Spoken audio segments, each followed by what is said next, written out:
back to the channel. So today's really sort of a summary of how I got to where I'm at and where Akai is today as it relates to my personal workflow. And really, I've had the MPCX since 2017 and really had a hard time fitting it into like my existing workflow at that time, which spans almost, that workflow spanned almost 15 years using Logic and all that. But it wasn't really until about a year ago when I started sampling, and that was by mistake, by the way. It was all by just pure necessity of needing a good drum sound to take on the road, because I was always either taking a laptop at the time or bringing my whole computer with me. But a lot had happened because of that, and I had noticed I stopped using my plugins, Superior and all that. I elected to not go with it and use whatever I had sampled. And then eventually learned how to put it in a pack. And then I learned how to do other key group samples. And the same thing with my hardware. I stopped hooking it up. I stopped going to it.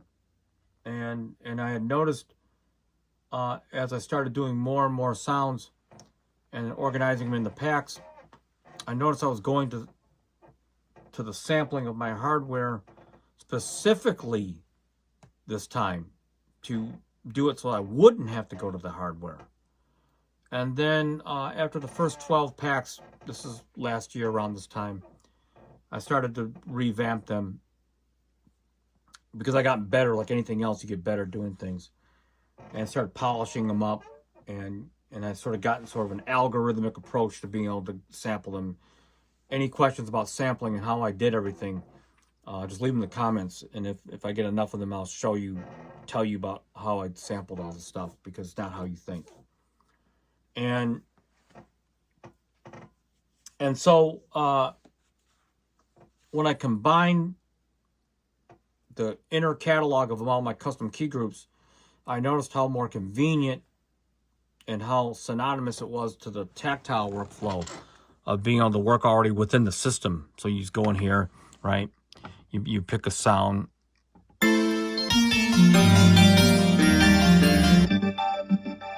And you slowed it, right?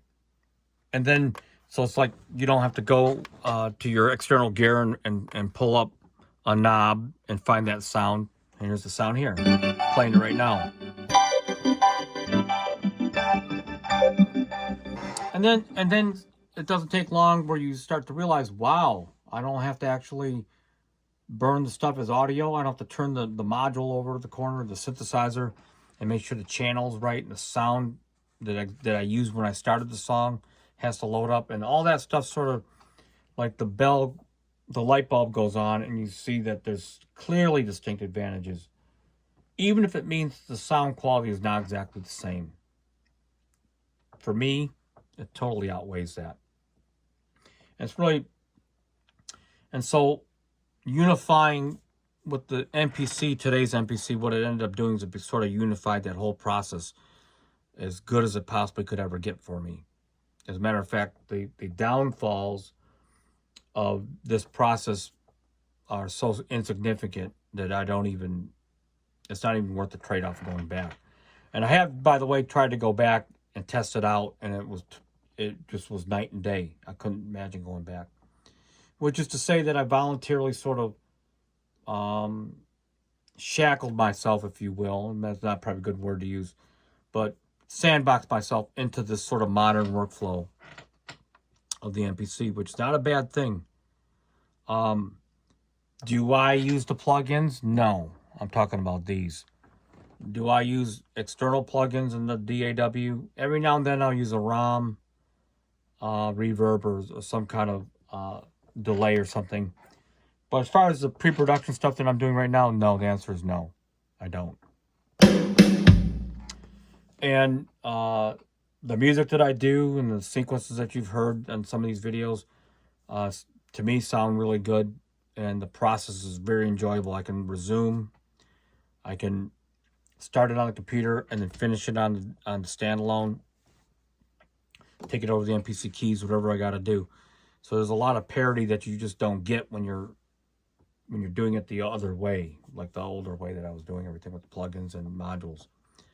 And so, you know, even myself, I was a little complain a little bit about the MPC SE, about what you're getting for the money. But when I rethought it a little bit, and I really mean this, the true investment is not necessarily the capital that you spend on something, but it's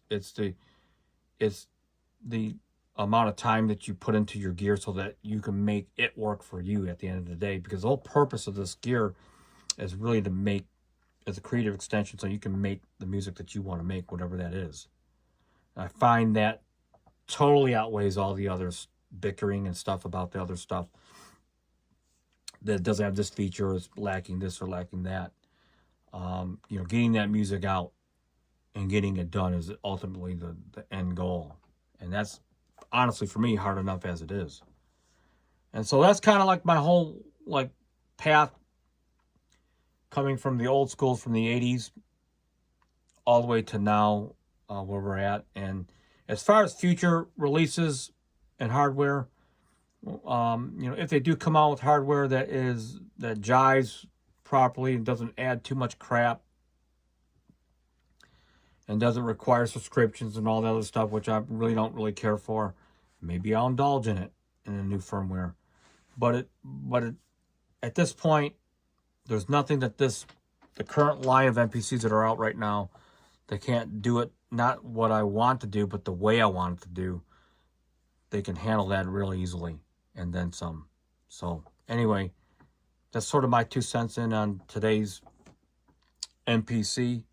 And until next time, peace out.